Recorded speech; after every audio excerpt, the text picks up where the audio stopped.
kita kilala. Pero kailangan kong magpanggap at umarting anak mo. Kung sino man ang totoo mong anak, napakamalas niya. Dahil ako ang magtatamasa ng lahat ng para sa kanya. Mabuti na lang talaga. At walang tatay ang anak mo. Dahil walang ibang makakaalam na peke ako.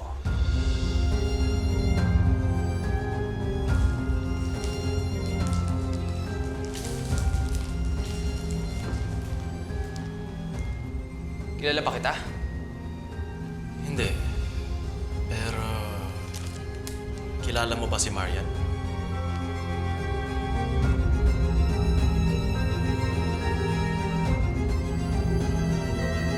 Ano boy? Musta? Nakita mo ba yung gumawa ng vandal dito sa barangay? Balot ng mukha eh. Hindi kita sa dilim. Sino kaya nagsulat sa pader na ampun ako? Naman nila gagawin yun. Sino pa ba? Ako sigurado ako, kalaban mo yan sa politika. Sinisira lang nila yung diskarte mo dito sa pagiging leader mo ngayon. Talagang pinupuntiryan nila yung pagiging ampun ko, no? Boy, Ano problema nila? talagang titirahin ka talaga niyan dahil alam nila na yan ang kahinaan mo. Hindi kaya si Oliver din yan? Kasi alam niya na nagsiselos ka sa pagiging apo niya ni Sir Eduardo. Kaya pinupuntiryan nila yung pagiging ampon mo. Kaya nga gusto ko na mahanap ang tunay kong pamilya para matigil na tong pangungutya sa akin. At para magkaroon na rin ng closure kung saan ako nanggaling. Bakit, boy? Kailangan pa ba? May kulang pa ba sa pamilya nagpalaki sa'yo? Boy, mahal ko yung pamilya ko na nagpalaki sa akin. Pero parang hindi buo pagkatao ko kapag di ko alam kung saan ako nagsamula. Sana lang talaga hanapin din ako ng pamilya ko. Gab, may sulat po para sa inyo. Sulat?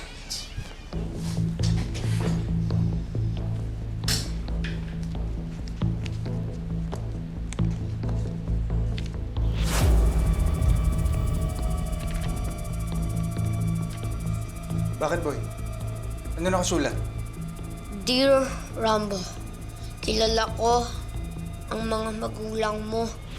Tawagan mo ako 0712-805-6621.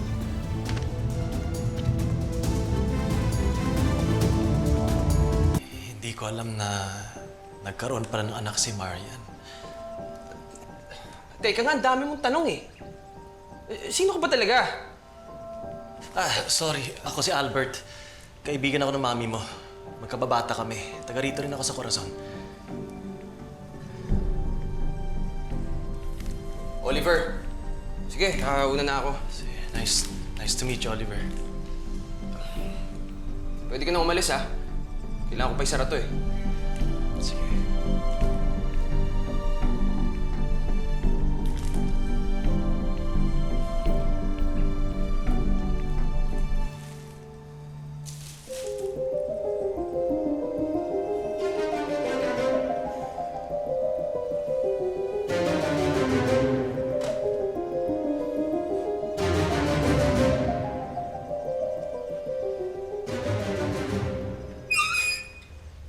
Boy, ba't ganun? Parang gusto kong maniwala. Pero sino nga kaya talaga yung nagpadala ng sulat na yan? Boy, alam mo, lahat pwedeng gumawa niyan eh. Siguro nga, boy. Pero ito ang kauna-unahan kong lead para malaman kung sino tunay kong pamilya. Paano kung totoo talaga to, boy? Piling ko kung totoo.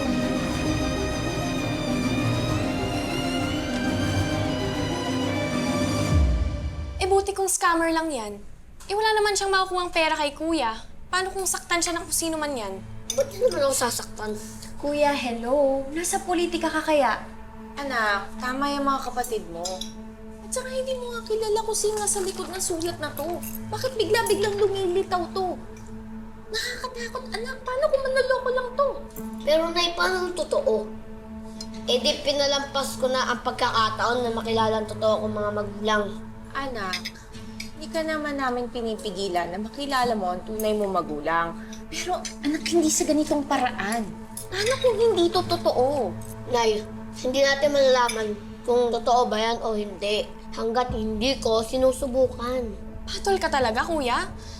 Eh kung di ka natatakot, mas natatakot kami para sa'yo. Kapag pinairal natin ng takot, walang mangyayari sa atin. Eh paano kung kaaway mo ang gumawa niyan? Saktan ka, patayin ka.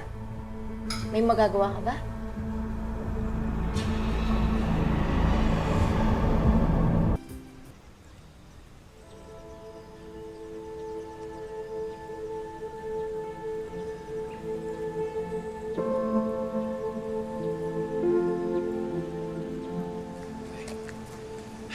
Sir, dediretso na po ba tayo dun sa meeting niyo sa bayan? Albert, ikakasal ka na. Huwag na natin dagdagan yung mga kasalanan natin. Hindi na kaya ng konsensya ko. Marian, mahal na kita. It doesn't change anything. Our situation won't allow it. Huwag na natin gawing impyerno ang buhay natin. Marian.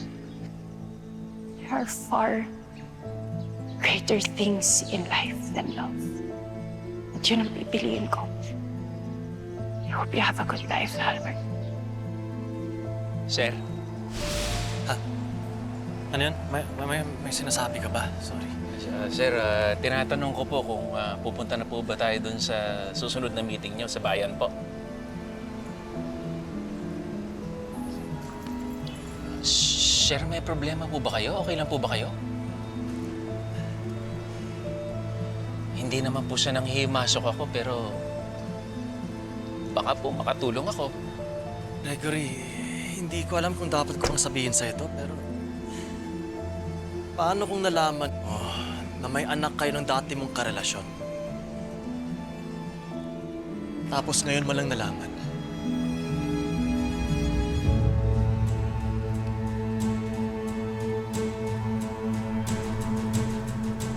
Oh, ano, hindi ka makasagot. Paano kung saktan ka ng taong nagpadala ng sulat na to sa'yo? Hindi nga natin alam kung anong motibo niya eh. Nay, hindi natin masasagot yan kapag hindi ako nakipagkita sa kanya. Kuya, please wag na. Wala din namang mangyayari sa'yo kung hindi mo papakilan yun eh. Opportunity rin. Yun ang mawawala sa akin. Opportunity na makilala ang totoo kong pamilya. Kuya, di mo ba nakikita yung point namin? Malamang sa malamang, di yan totoo. Peke yan. Basta, buo na ang desisyon ko. Makikipagkita ako sa kanya sa ayaw at gusto nyo. Anak. Anak.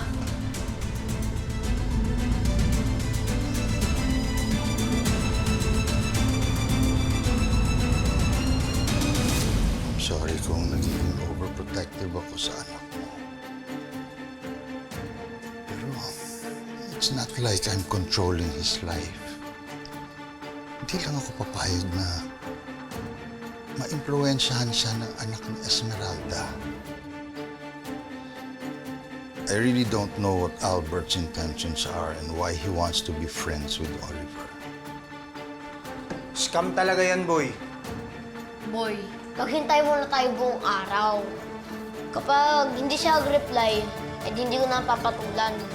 Kung iiwan man niya tayo, hindi ako handa. At hindi ko kaya. Pero magpaparaya ako. Kasi mahal ko si Ramon.